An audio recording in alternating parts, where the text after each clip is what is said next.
Here is chapter 2 of our book, Secrets of a Sun King. I headed straight home, clutching the parcel to my chest. Being back amongst the streetlights, traffic, people going about their evening business, I hoped everything would seem a bit less weird. It didn't.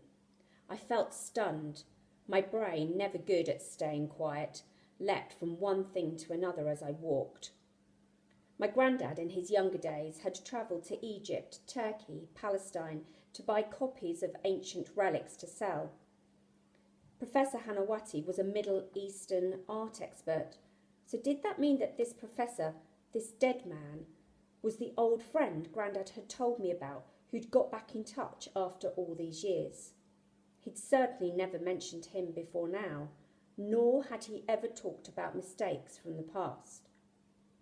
I didn't want to dwell on strange coincidences, but it was hard not to when the professor had died in such a peculiar way, and now Grandad was sick, all within the same 24 hours. Back at ours, Mum still hadn't returned from the hospital. Dad was in the kitchen arguing with the stove that wouldn't light. He didn't hear me come in. I went straight to my bedroom, which was really little, more than a cupboard at the end of the hall, but it was mine, and it had a door on it that at times like this was good to shut behind you. Without taking off my coat, I sat on my bed to study the parcel closely. This was Grandad's parcel, not mine, I warned myself, but the urge to look inside was too strong. I opened it. Wrapped in the paper was a rough wooden box. It was about 6 inches tall and 3 inches deep, similar to the ones I'd seen Dad bring home at Christmas with a bottle of port inside. At the top was a lid, the clasp and hinges rusty like it hadn't been opened for years. It opened now, though, smooth as anything, almost, rather creepily, as if it was willing me to look inside. The box was full of musty, smelling straw. Digging my hand in, I could feel something cold and smooth.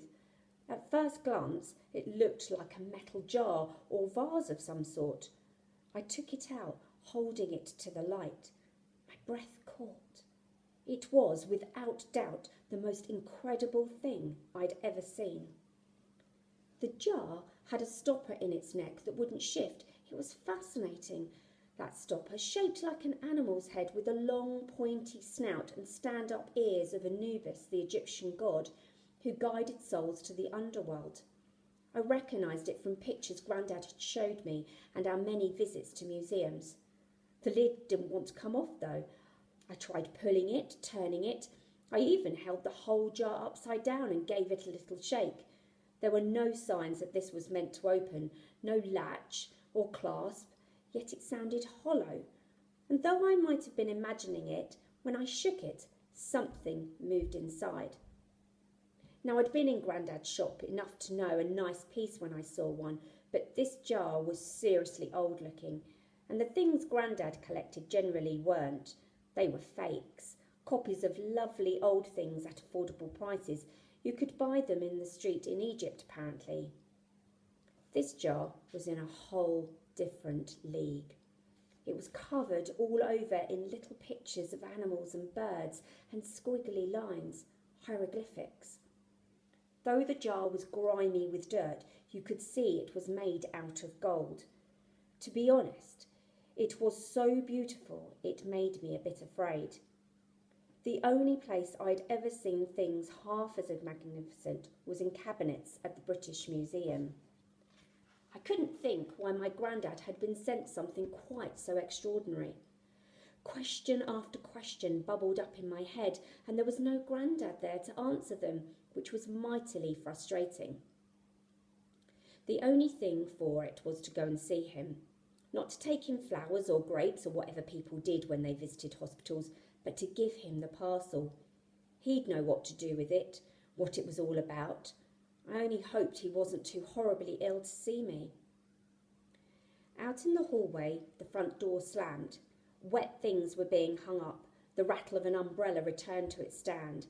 Signs that Mum was home. My heart thumped uncomfortably as I heard her say something to Dad in a low voice, and then she called to me. "Lil, you there?" "Coming," I answered. Tucking the jar back inside the box, I hid it under my covers, and though I was dreading it, went to hear the news from the hospital. What Mum told me was worrying, to say the least. Grandad had a consumption in his lungs. He had a fever too, and other strange symptoms that the doctors thought were malaria.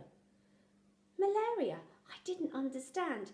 How could you get malaria in North London? He got it years ago on his travels, a flare-up of an old illness, the doctor said. And what with his lungs, Mum started to cry, quietly, miserably. It made me teary too. I hated it when she got upset. Mostly it was over much smaller things than this. The stuff a smile or a pat on the arm would make better. But this was serious and called for tea.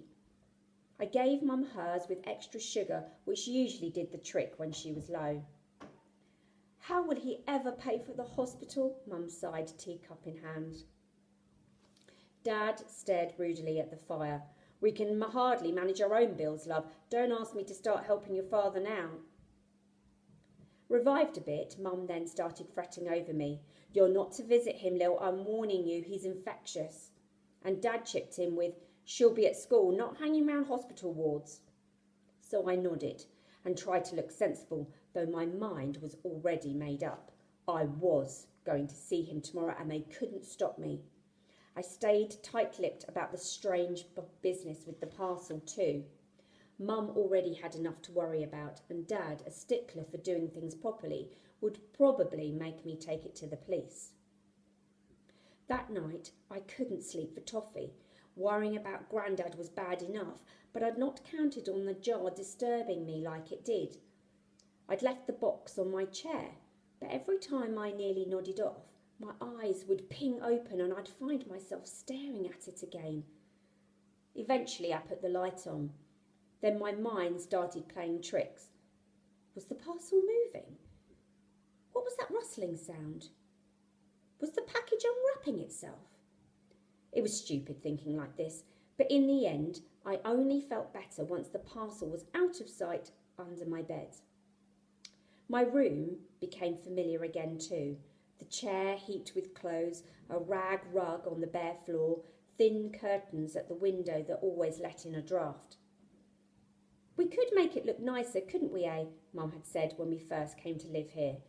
A bit of lace, a few dried flowers. I'd pulled a face and sighed. Oh, Lil, you're so plain and practical. Sometimes I think you'd rather have been born a boy.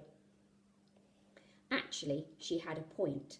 Yet as soon as she'd said it, she kissed the top of my head and insisted she didn't mean it. Even now, the only decoration was on the wall above my bed, where I'd stuck a postcard Grandad bought me on our last visit to the British Museum. It was of the Rosetta Stone, that big grey slab covered in ancient writing that meant that the rest of the world could translate hieroglyphics. Turning out my bedside lamp, I hoped I'd finally go to sleep, but instead the darkness swirled with ancient symbols. When I tried to think of something else, I kept coming back to Egypt, only this time it was today's other news story, the one about Howard Carter and Tutankhamun's tomb. Despite what Grandad thought of Mr. Carter, people were fascinated by the story. There was something about it, a brave explorer searching for unknown treasures, that captured the imagination like a good old-fashioned adventure tale, the sort Dad would have read as a boy. I devoured them myself too sometimes when my Latin homework got too dull. For years, archaeologists had been digging in the place they called the Valley of the Kings. They discovered plenty of royal tombs like those of Thutmose and Ramesses II, being two of the famous ones, yet no one had ever found the pharaoh Tutankhamun. They'd given up looking, all except for one man, Howard Carter. Obsessed with the missing tomb, he was back in Egypt for one last search. Dad said the story captured people's hearts because Tutankhamun had died young, which made us think of all our soldiers whose war graves were also lost. But I reckoned it had just as much to do with treasure, because we knew how the Egyptians buried their kings with loads of gold. It was a hopeful story too, in a way, that the other one about human feet definitely wasn't. The worst news of all, though, was Grandad's. The business with his lungs had perhaps seen coming, but malaria. I didn't know you could get that again once you'd had it. Funny how something from all those years ago had come back to make trouble now.